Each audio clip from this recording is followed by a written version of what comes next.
हाँ रामानुज जी नमस्कार। गुप्ता जी साहब नमस्कार। नमस्कार सर। सर नमस्कार सर। सिन्हा साहब, यादव साहब, चंद्रशेखर जी, सब लोग को नमस्कार। अभिषेक जी सर। और माननीय विधायक जी को नमस्कार। हम लोग कार्यक्रम जी मैं नमस्कार किया माननीय सांसद महोदय को। हाँ तो कार्यक्रम प्रारंभ कर सकते हैं। और सर क्या क्या हो तो सर कार्यक्रम शुरू करते हैं सर। हाँ शुरू कर सकते हैं एब्सोल्युटली। और सबका रेफरेंस दे दीजिएगा, बैकग्राउंड दे दीजिएगा और जो भी संचालन कर रहे हैं उनका नाम बता दीजिएगा। और एक बार सब लोगों से रिक्वेस्ट कर लीजिएगा कि क्योंकि इस पूरे प्लेटफॉर्म पर जब भी कोई अगर अपना माइक्रोफोन ऑन रखते हैं तो उनका फेस पॉपअप कर जाता है। तो जब जिनकी पारी आए तो वही अगर माइक्रोफोन ऑन करेंगे तो डिस्टरबेंस बाकियों को नहीं होगा। तो अब आप प्रारंभ कर सकते हैं इस नोट के साथ। सर नमस्कार, मैं ए.के. गुप्ता डीआरएम बोल रहा हूं सर। नमस्कार। एक बार सब सारे लोगों से अनुरोध है कि अपना अपना माइक्रोफोन ऑफ कर लें और जिनकी बारी आएगी कंपेयर जिनको इनवाइट करेंगे बोलने के लिए वही अपना माइक्रोफोन ऑन करें। धन्यवाद। स्टार्ट करें चंद्रशेखर। सर नमस्कार सर। सर मैं Chandrashekhar senior DCM Sonpur sir इस कार्यक्रम का संचालन कर रहा हूं सर। तो आपके आज्ञा से इस कार्यक्रम को आरंभ करते हैं सर। पूर्व मध्य रेल का सोनपुर मंडल की ओर से मैं आप सभी को शुभकामनाएं देता हूं। वैश्विक महामारी से जूझते हुए हम सब आगे बढ़ रहे हैं एवं भारतीय रेल का पहिया भी निरंतर प्रगति एवं यात्री सेवा को केंद्रित करते हुए आगे बढ़ रही है। इस कड़ी में आज सोनपुर स्टेशन के सभी चारों प्लेटफॉर्म पे कोच इंडिकेशन सिस्टम और स्टेशन के दक्षिणी छोर पर यात्रियों को गाड़ियों के आवागमन के बारे में पूर्ण जानकारी हेतु 5 लाइन वाले एक ट्रेन इंडिकेशन बोर्ड का लोकार्पण के लिए हमारे मुख्य अतिथि हम लोगों के बीच माननीय सांसद सारण श्री राजीव प्रताप रूडी जी एवं सोनपुर के माननीय विधायक जी श्री रामानुज प्रसाद जी उपस्थित हैं, जिनका मैं सोनपुर मंडल की तरफ से हार्दिक अभिनंदन और स्वागत करता हूँ। साथ ही मैं रेल मंडल प्रबंधक और अपर मंडल रेल प्रबंधक का भी स्वागत करता हूँ। अब मैं मंडल रेल प्रबंधक महोदय से स्वागत संबोधन हेतु आग्रह करता हूँ।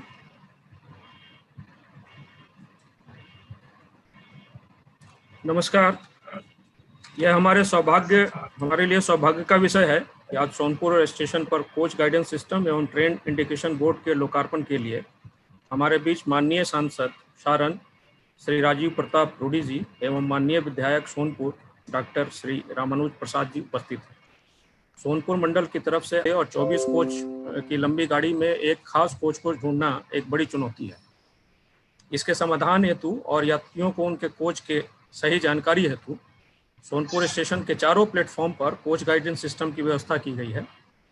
सोनपुर स्टेशन के दक्षिण ओर यात्रियों को गाड़ियों के आवागमन के बारे में पूरी जानकारी हेतु 5 लाइन वाला ट्रेन इंडिकेशन बोर्ड लगाया गया है। इसी तरह का इंडिकेशन बोर्ड स्टेशन के उत्तरी छोर पर पहले से ही उपलब्ध है।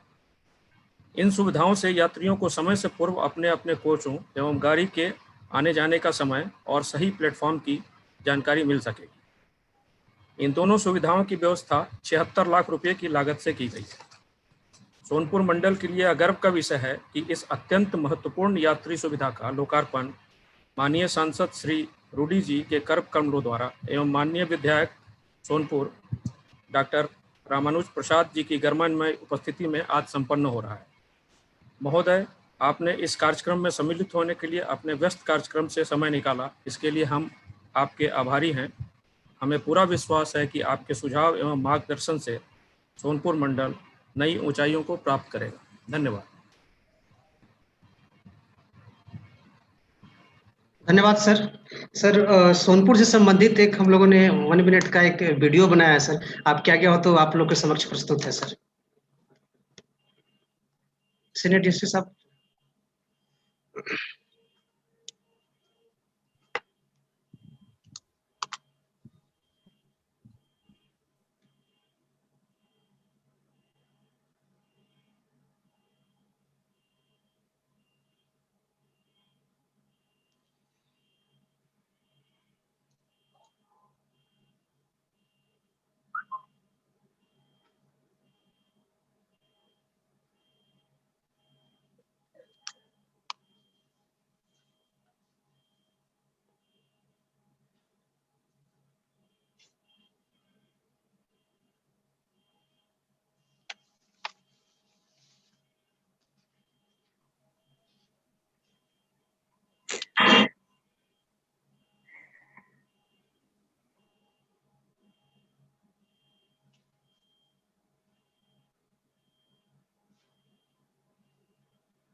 धन्यवाद सर। सर, अब कार्यक्रम को आगे बढ़ाते हुए सोनपुर के माननीय विधायक श्री डॉक्टर रामानुज प्रसाद जी से आग्रह करता हूं कि इस मौके पर वो अपना सम्मान करें। माननीय विधायक जी। आज इस कार्यक्रम के मुख्य अतिथि और उद्घाटनकर्ता हम लोगों के माननीय सांसद श्री राजीव प्रताप रूडी जी, कार्यक्रम में रेल के यहाँ सोनपुर मंडल के सर्वे सर्वा हमारे डीआरएम साहब अनिल कुमार गुप्ता जी और पीके सिन्हा जी एडीआरएम साहब, ये सीनियर डीसीएम चंद्रशेखर जी और संबंधित सभी इस कार्यक्रम से जुड़े पदाधिकारी और लोगों,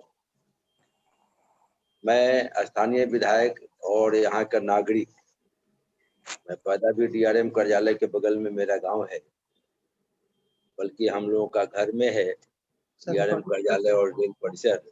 तो इस नाते भी मैं आप लोगों का स्वागत करता हूं, इस आशा उम्मीद के साथ हमारे सोनपुर को बसाने और बढ़ाने, ये रेल ही हमारा है, ये हमारी लड़ाई शुरू से रही है। हमारे माननीय सांसद भी जानते हैं, आप अधिकारीगण आते जाते रहते हैं, लेकिन हमारी पृष्ठभूमि रही है कि सोनपुर हमारा तरक्की करे, रोजी रोजगार से जुड़े, इसके लिए हमने सतत प्रयास किया है, आज भी कर रहा हूँ।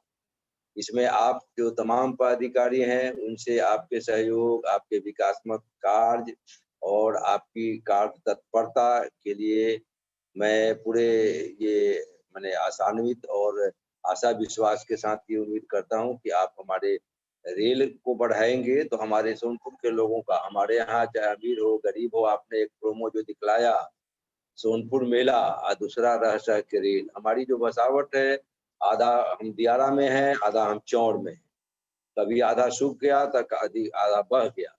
रेल ही हमारे यहाँ बच्चा बाबू से लेकर के हम छोटे बड़े सभी लोग डायरेक्टली इनडायरेक्टली, रेल जब भारतीय रेल आया, हम लोग की ये भूमि जो महत्वपूर्ण भूमि थी, जो बाढ़ और सुखाड़ से अलग की भूमि थी, वो हमारा अधिग्रहित हुआ और सब हम लोग का रोजी रोजगार अगर जमीन गया तो इसी से हम लोग जुड़े।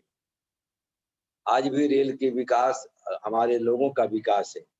इसी क्रम में जो सोनपुर को बढ़ाने और आगे ले चलने का, इसको एक रोजगार का ये देने वाला स्थान हमारा हुआ करता था सोनपुर रेल मंडल। हमारे लोग डायरेक्टली इनडायरेक्टली छोटे बड़े सभी कमाते खाते थे। आज जब सिमटती हुई ये जो व्यवस्था है या जो विकास का विज्ञान का प्रभाव है, तो बहुत लोग हमारे बेरोजगार हो रहे हैं। फिर भी आशा है, ये हमारा ये रेल से जो जुड़ाव है हमारे रोजी रोजगार का, सिर्फ हमारे लिए ये सुविधा का नहीं है, हमारा आवागमन का ही लाइफलाइन के रूप में नहीं है, हमारे लाइफ का भी ये जो है सो ये करने वाला रेल रहा है। तो ये हमारे मांग है। इसी क्रम में मैं कुछ सुझाव देना चाहूंगा। आप तमाम पदाधिकारियों को, डीआरएम साहब को और हमारे माननीय सांसद महोदय सुन रहे हैं, उनको भी, क्योंकि दिल्ली में हैं सांसद महोदय, तो ज्यादा इस लड़ाई को प्रोजेक्ट कर सकते हैं। तो ये एक आया है 3-4 दिन पहले डीआरएम साहब, मैं अपने पैड पर अग्रसारित करके इसको आपको भी और जोन में भी मैंने जीएम साहब से बातें भी करी थी। आपको ये हुआ था, रेलवे बोर्ड में भी मैंने लगाया था, वहां से इंगेज आने के बाद फिर कोई पदाधिकारी उठा के कहे सर बाद में बात होगी, चेयरमैन साहब अभी दूसरे कार्यक्रम में व्यस्त है। एक मामला आया हमारे यहाँ गाड़ियों की ठहराव का, एक बड़े वाइटल ये है इशू है कि जो पहले से हमारे हमको वहां से जोन से बताया गया कि सर यहाँ टिकट नहीं बिकते हैं, कॉमर्शियल ऑर्गेनाइजेशन है या जो स्वरूप बदल रहे हैं रेल का या देश का, उसमें गाड़ियों को रोका गया है। लेकिन हमारे लोगों का ये कहना है कि साहब आप लंबा, आपने अभी अपने उद्बोधन में कहा डीआरएम साहब कि हमारा सौभाग्य रहा है कि हमारा रेलवे का प्लेटफॉर्म, हमारा ये रेलवे के मामले में हम एशिया महादेश में और विश्व प्रसिद्ध रहे हैं। लेकिन आज हम सिमट गए, लंबाई तो हमारी बनी हुई है, लेकिन हमारे आसार मिट रहे हैं, हमारी संभावनाएं छीन हो रही हैं।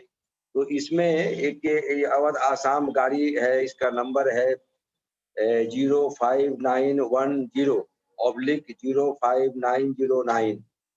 ये मुझको एक पिटीशन, पब्लिक पिटीशन मिला, इसमें है कि इसका ठहराव रुक गया, यहाँ के स्टाफ को मुजफ्फरपुर ट्रांसफर किया जा रहा है, वहां से गाड़ी ऑपरेट होगी।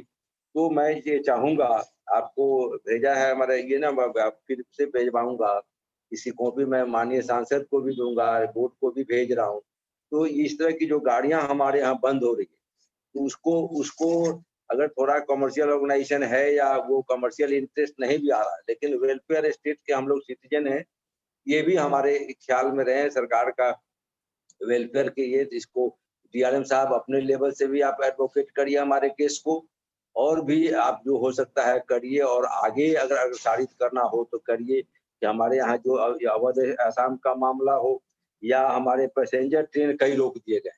एक रक्सौल से जाने वाली एक गाड़ी है जो जो इंटरसिटी जो सोनपुर टू रक्सौल आया जाया करती थी या पटना जाती है, वो गाड़ी भी रुक रही है, और यहाँ सोनपुर में नहीं रुकने की अब बात हो रही है। तो मैं चाहूंगा डीआरएम साहब की इस पर जरा सा आप गौर फरमाएं और इसको करें, और माननीय सांसद भी इस मामला को बोर्ड में या रेलवे मंत्रालय में उठाने की ये हो तो आग्रह है मेरा कि कृपा करेंगे। दूसरे ये है हमारा एक आम जन का मांग है, इसमें मैं परसों कुछ पत्रकारों से बात कर रहा था, उसमें सुझाव आए थे कि इसको उठाया जाए सर। एक है आपको डीआरएम साहब ये होगा, आपके कार्यालय से रजिस्ट्री बाजार को जोड़ने का, जो आपके कार्यालय के बगल से रास्ता जाता है, वो जो रिटायरिंग रूम के ये से एडजेसेंट एरिया से, उसे अगर फुट ओवर ब्रिज अगर हम लोग दे दें तो लोगों को स्टेशन पर जो प्लेटफॉर्म टिकट लेकर के या ये से जाना पड़ता है अंडरपास से लोगों को, अगर फुट ओवर ब्रिज अगर हमारा हो जाता है डीआरएम कार्यालय से, तो न सिर्फ रेल के एम्प्लॉइज का, बल्कि हमारी जो बसावट है, जो रेलवे के दक्षिण यानी हमारा जो 7-8 पंचायत के लोगों का आवागमन है, वो हमारा रजिस्ट्री बाजार मुख्य बाजार है, हमारा बरबट्टा बाजार, रजिस्ट्री बाजार, गेट बाजार, गोला बाजार, तो लोगों को ये बड़ी सुविधा होगी, ये बड़ी कन्वीनियंट ये होगा कि एक हमारा है कि साहब उसमें एक डीआरएम कार्यालय के सामने से एक फुट ओवर ब्रिज का इंतजाम कराया जाए, ये हमारा आग्रह है। इन्हीं बातों और सुझावों के आग्रह के साथ मैं ये पुनः एक बार ये कहते हुए कि जो गाड़ियों का ठहराव, चाहे वो गाड़ी संख्या लोगों ने लिख के दिया है, ठीक है ये है, लेकिन और भी कोई गाड़ियां अगर यहाँ से ऑपरेट होती रही हैं और वो अगर रुक रही हैं, तो उसको मेरा ये होगा, आग्रह होगा कि उसको पुनः चलवाने का, या चल रहा है तो उसको नहीं रोकने का ये आप लोग काम करेंगे। इन्हीं चंद बातों और सुझाव के साथ मैं पुनः अपने धरती पर, हमारा ये कार्य क्षेत्र भी है, जन्म स्थली भी है सोनपुर, मैं आप तमाम लोगों का, तमाम पदाधिकारियों का, माननीय सांसद महोदय का, सब लोगों का शुक्रगुजार हूँ कि मुझे भी आपने मौका दिया, और मैं आप लोगों का स्वागत करता हूँ। धन्यवाद। धन्यवाद सर। कार्यक्रम को आगे बढ़ाते हुए हमारे आज के मुख्य अतिथि, हमारे क्षेत्र के लोकप्रिय सांसद श्री राजीव प्रताप रूढ़ी जी से आग्रह करता हूं कि अपना संबोधन दें इस पक्ष में। माननीय सांसद। धन्यवाद। अभी हमारे साथ लगभग 35 लोग जुड़े हुए हैं, और उसमें सोनपुर के डीआरएम साहब श्री अनिल कुमार गुप्ता जी, एडीआरएम 1 श्री पीके Sinha ji, ADRM 2 Arun Yadav ji, senior DCM जिन्होंने मेरे ऑफिस के साथ लगातार संपर्क करके इस कार्यक्रम का आयोजन किया, Chandrashekhar ji, senior DN coordination Shri Sanjay Singh ji, senior DST Shri Abhishek Kumar ji, senior DOM Rajiv Ranjan ji, और हमारे माननीय विधायक रामानुज जी, सभी पत्रकारगण, राकेश जी, दिलीप जी और अनिल जी, और भारतीय जनता पार्टी, जनता दल यूनाइटेड, राष्ट्रीय जनता दल के और सभी राजनीतिक कार्यकर्ता जो इस कार्यक्रम में सम्मिलित हैं, आप सबका इस कार्यक्रम में बहुत बहुत स्वागत है। कई बार हम लोग अब हम जैसे राजनीतिक लोगों को तो अच्छा लगता है कि स्थान पर खड़े होकर के पट का अनावरण करें, लेकिन मार्च 2020 के बाद पूरी परिस्थितियां बदल गई, और अब हम आस्ते आस्ते राजनीतिक लोग भी आदी होते जा रहे हैं कि वर्चुअल ही हर संबोधन को करें, वर्चुअल ही सभी कार्यक्रमों को करें। पता नहीं ये सिलसिला कब तक चलेगा, लेकिन ये मैं ऐसा मानता हूं कि ये मध्य का जब तक कोविड का प्रकोप समाप्त नहीं हो जाता है, जिसका अभी तक दूर दूर तक अनुमान नहीं लग रहा है कि कोविड का प्रकोप समाप्त होने की कोई ऐसा आभास हो रहा है। कोविड को किसी ने बुलाया नहीं था, किसी ने उसे उसकी तैयारी नहीं की थी, और आज पूरा देश एक प्रकार से तैयार है कि कोविड की लड़ाई हम कैसे लड़ें। जरा वो मशीन वाले को बंद कर देना 10 मिनट के लिए। हाँ, तो ये अपने आप में एक अजीब सी स्थिति है जो हम सबको सामना करना पड़ रहा है। लेकिन इसमें एक अच्छी बात ये भी है कि अब आने वाले दिनों में अधिकारियों से जो समय लेकर के और समीक्षा का व्यवस्था था, वो लगभग मोटे तौर से अब बड़ा आधुनिक तरीके से हम लोग इस व्यवस्था को कर सकेंगे। और मुझे लगता है आने वाले दिनों में, और अभी तो आने वाले दिनों में विधानसभा का चुनाव है, अगले 60 दिन में नए विधायकों का आगमन होगा, पुराने विधायक चुनकर आएंगे, ऐसा हमारा मानना है। और कई स्थानों पर नए विधायक भी आएंगे, नए जनप्रतिनिधि आएंगे। पार्लियामेंट का तो काम ये समाप्त हो चुका है। और अभी तक हमने, जैसा रामानुज जी ने कहा, कि बहुत लंबी सूची है कामों का। तो मोटे तौर से जो हम लोगों का जीएम साहब के यहाँ बैठक हुआ था, उसमें हमने बहुत सारे मुद्दे रखे, लेकिन मुझे लगा कि अभी थोड़ा सा इंतजार कर ले, किस काम को कैसे करना है, क्या करना है। और एक बार बिहार का वातावरण राजनीतिक रूप से स्थिर हो जाएगा, तो रेलवे तो जो पूर्णतः भारत सरकार के परिधि में है, उसमें हजारों ऐसे काम हैं जिसको किया जा सकता है। बहुत काम हो रहे हैं, बहुत काम किए जाने हैं। और मैं शायद दिसंबर के बाद से गहनता के साथ, जो रामानुज जी ने कहा है, ट्रेन स्टॉपेजेस के बारे में, एक्सटेंशन के बारे में, और भी बहुत सारी बातें हमारे दिमाग में है, एमिनिटीज के बारे में, रेलवे स्टेशन, और टेक्निकली जो आज का जो कार्यक्रम है जिसमें आप कोच गाइडेंस सिस्टम लगा रहे हैं, या जो भी आधुनिक तकनीक लगा करके जो रेलवे परिचालन की व्यवस्था को सुदृढ़ कर सके।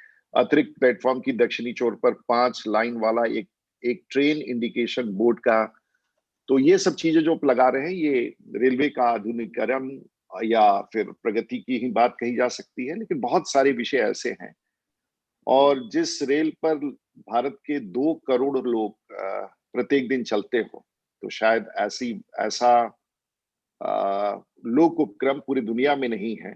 और मैं समझता हूं कि भारतीय रेल दुनिया का सबसे बड़ा पब्लिक सेक्टर एंटरप्राइज है। इससे बड़ा दुनिया में कोई भी सरकारी संस्था नहीं है जिसमें इतनी बड़ी संख्या का उपयोग भारत के नागरिक करते हैं। हम लोग तो तब से, जैसे रामानुज जी बता रहे थे, उनका गांव तो सोनपुर में ही, रेलवे के बगल में, उसी के और इस इलाके में है। तो पहले आप देखिए कब से कब तक चल के आए। जब हम बचपन में हमें अपने गांव जाना पड़ता था, अमनौर, तो महेंद्रू में रेलवे भी का पता नहीं कितने लोगों को पता है कि नहीं, रेलवे स्टीमर चलाती थी, और रेलवे ओनरशिप था स्टीमर का महेंद्रू घाट पर। और वहां से पहलेजा घाट पर सरकारी तौर पर रेलवे का होता था, और निजी भी जहाजें चलती थी, जो बांस घाट के निकट कोई एक घाट था, वहां से हम लोग चलते थे। उसके बाद गंगा पार करने के लिए एलसीटी घाट था, जिस पर ट्रक और गाड़ी लद करके आर पार होता था। और हमको याद है, महेंद्रू से चल करके पहलेजा उतरते थे, सोनपुर आते थे, वहां से छोटी लाइन का ट्रेन पकड़ करके मरहौड़ा जाते थे। उसके बाद वहां से 10 किलोमीटर दूर, 8 किलोमीटर दूर अमनौर जाते थे। ये बहुत पुरानी बात नहीं है, ये 1970-75 तक की बात है। और उसके बाद परिस्थितियां बदली, नया गंगा पुल बना, तो रेलवे का स्टीमर बंद हो गया। उसके बाद फिर आने वाले दिनों में जब नीतीश कुमार थे, और उन्होंने फिर एक रेल पुल का निर्माण दीघा से लेकर के वो सोनपुर तक किया, तो एक प्रकार से प्रगति तो होता ही रहा है, और रेलवे की भागीदारी होती रही। बीच में संकट उत्पन्न हो गया था कि रेलवे का पुल टूट जाएगा अगर निरंतर ट्रक परिचालन होता रहेगा। तो जीएम साहब से, डीआरएम साहब से बात हुई, इन लोगों ने भी पहल की, बिहार सरकार से बात हुई, और बीच बीच में जो परिचालन ट्रकों का होता था उस पर रोक लगाया गया, अब थोड़ा सा सामान्य रूप से। तो साथ साथ क्योंकि रेल जुड़ चुका है अब सोनपुर से सीधे पटना से, लेकिन हम लोगों को पूरा इस रेल पथ के जुड़ने का लाभ सोनपुर, सारण और उत्तर बिहार को पूर्णतः नहीं मिल पाया है।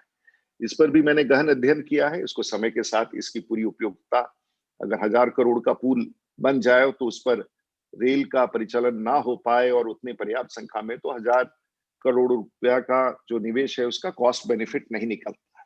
वैसे रेलवे इन सब चीजों के बारे में, क्योंकि रेलवे एक ऐसा मोनोपोली है जिसमें कभी कंपटीशन नहीं रहा, तो इन सब इन्वेस्टमेंट्स का कोई बहुत मायने नहीं रखता है, वो रूटीन में माना जाता है। और जैसे अभी छपरा से मुजफ्फरपुर रेल लाइन की बात थी पिछले, जिसकी योजना 400 करोड़ की थी, वो अब 2400 करोड़ का हो गया है और पता नहीं ये आगे कहां तक जाएगा। तो इस प्रकार से कई सारे विषय आते रहते हैं जो नीतिगत, और रेल इतना बड़ा संसार है कि इसका अगर डे टू डे लेवल पर मॉनिटरिंग ना हो तो बड़ा कठिन होता है, क्योंकि औसतन रेल अधिकारियों का समय वर्तमान की व्यवस्था को चालू रखने में ही 80% एनर्जी निकल जाता है और विकासात्मक 20% पर प्रयास चलता रहता है। और प्रधानमंत्री जी ने भी इस पर बड़ी अपनी टिप्पणी की है कि हम योजनाएं ले लेते हैं, उसको बीच में अधर में छोड़ देते हैं और उसका लागत बढ़ता जा रहा है। तो इस देश में तय हुआ है कि जिन योजनाओं में 20%, 30%, 25% निवेश बचा हुआ है, उस निवेश को करके उन पुरानी योजनाओं को खत्म करेंगे और उसके बाद दूसरी योजना। तो सारण में भी बहुत सारी योजनाएं हैं जिसके बारे में शुरुआत करना है। और अब तो दीघा और सोनपुर के बीच में एक और 4 लेन ब्रिज के निर्माण की स्वीकृति आ गई है। दिघवारा से शेरपुर दानापुर के बीच में भी पुल का है, तो पुल के साथ साथ रेलवे की भी बड़ी भूमिका है।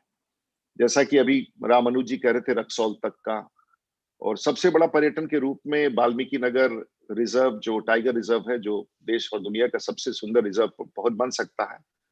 वहां 7 घंटे, 5 से 6 घंटे लगते हैं गाड़ी से। अगर कोई अच्छी ट्रेन की व्यवस्था हो तो पर्यटन के दृष्टिकोण से बहुत सारी चीजें दिमाग में है। तो हम सब बैठक करेंगे। रामानुज जी, आप तो अभी बीच में अभियान आपका शुरू भी हो गया होगा और आप व्यस्त भी होंगे। हमारे पार्टी के लोग भी लग गए होंगे अपने उम्मीदवार के लिए, वो भी व्यस्त हो गए होंगे। तो इस बीच में आपने समय निकाल करके इस कार्यक्रम में भाग लिया, बहुत बहुत बधाई। इसके साथ साथ मैं इतना ही कहना चाहूंगा कि हम सब मिल करके, अब जैसे आपने अपनी तस्वीर में दिखाया कि पुराना गंडक पुल दिखाया और रेल ग्राम दिखाया, तो सोनपुर में सबसे बड़ा मेला लगता था। पता नहीं इस कोविड के बाद इस बार का मेला कैसा मेला होगा, क्या स्वरूप होगा, क्या विस्तार होगा, कितना बड़ा होगा। और इसीलिए हमने पहले कहा था कि रेल ग्राम में जो प्रदर्शनी है वो रेलवे को पूरे साल के लिए, बच्चों के लिए, पूरे बिहार के बच्चों को एक दर्शनीय रूप से चलाने के लिए व्यवस्था की जानी चाहिए। आने वाले दिनों में उसको भी हम लोग लेके बढ़ेंगे, ताकि लगता है कि सोनपुर मेला सिर्फ 1 माह के लिए होता है। कायदे से दिल्ली हाट की तर्ज पर सोनपुर में तो ये पूरा साल यहाँ पर फेयर लगना चाहिए, और एक सीजन में तो बड़ा, श्रावणी मेला में तो बड़ा फेयर लगना चाहिए, लेकिन साल भर। भारत सरकार में इको टूरिज्म के तहत लगभग 60 करोड़ की योजना विचाराधीन है। जैसे स्वीकृत होगा, डॉल्फिन पॉइंट बनाने की बात है।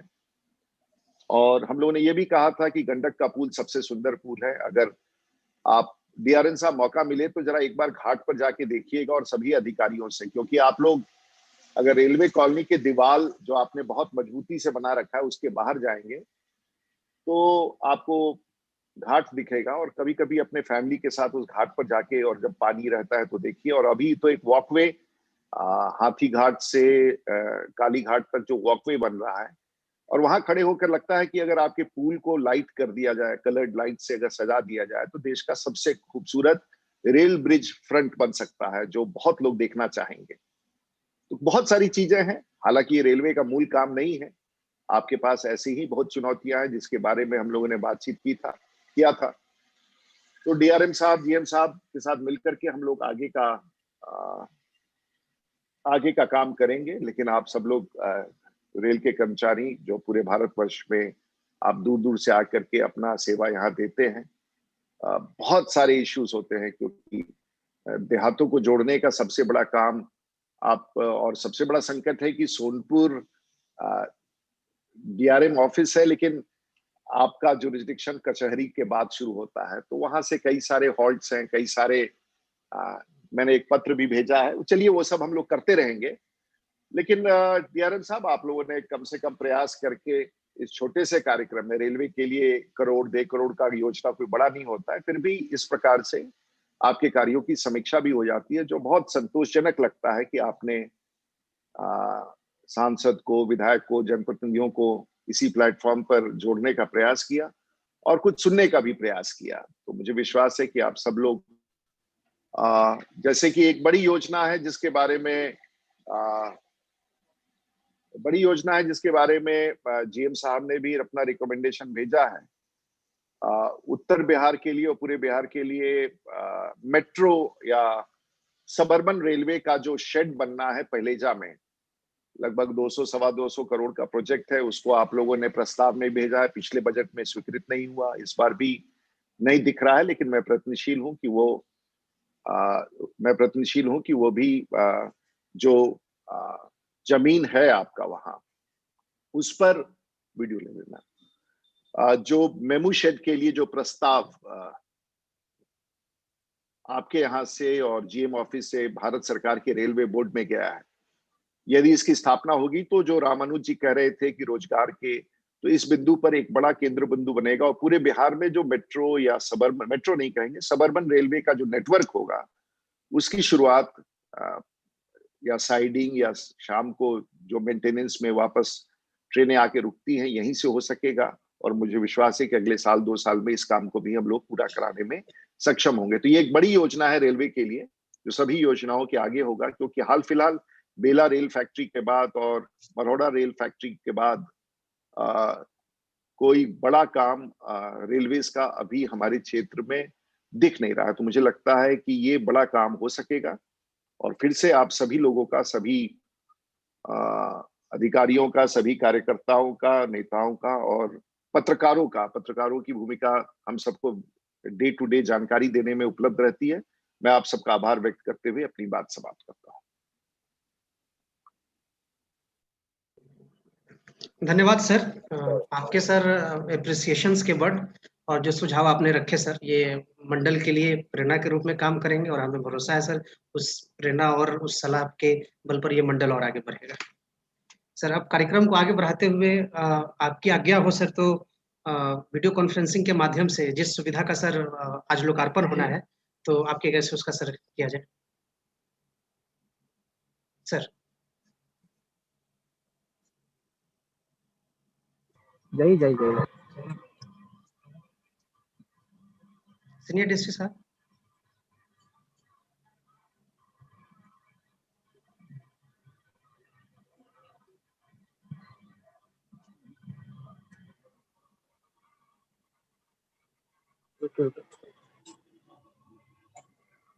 वीडियो आ रहा है तुम्हारा?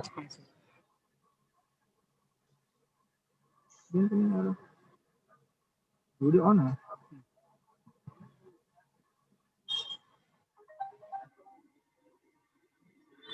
वीडियो नहीं ऑन है।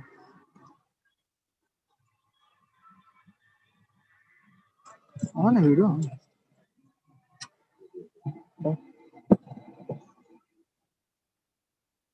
अरे जाइए, काटिए काटिए काटिए काटिए।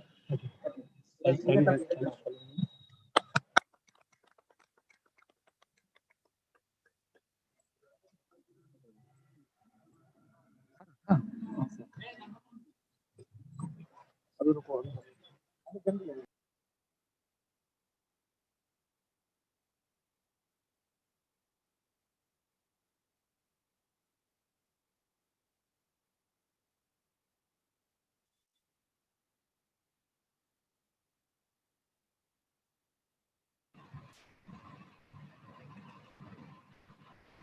अभिषेक, सीनियर डीएसटी नेटवर्क में कुछ प्रॉब्लम है क्या?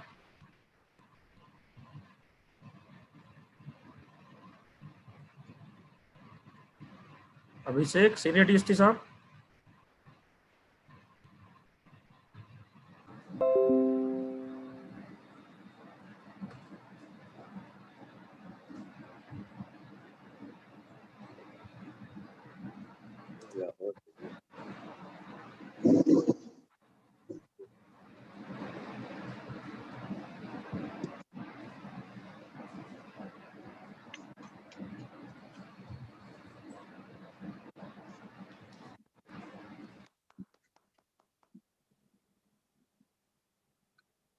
काम नहीं कर रहा,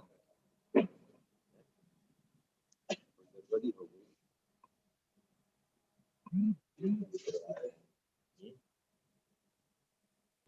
लाइव साइट पे ले चलिए, साइट पे।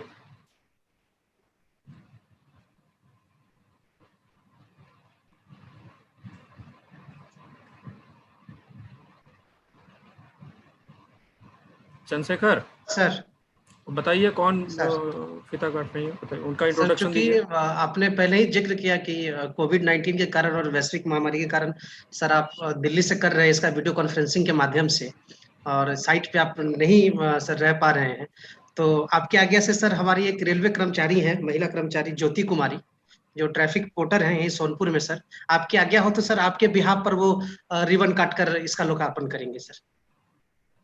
सर आप उनको बधाई और उनको कहिए करने के लिए। सर ज्योति कुमारी जी।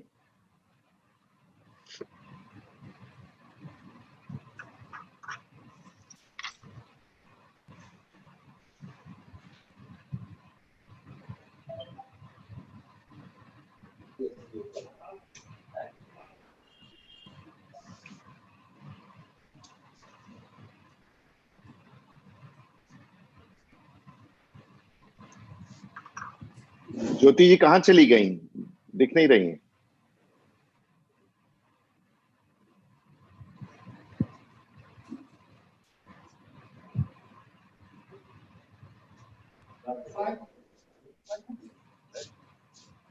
चलिए उनको प्लेग के पास ले चलिए ज्योति जी को।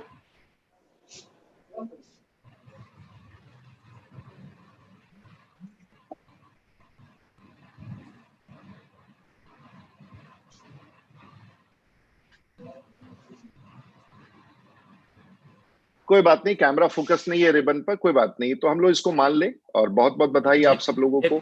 एक प्लेग भी है सर। हाँ तो देखिए वहाँ कैमरा अगर मूव कर जाए आपका तो देखते हैं। अभिषेक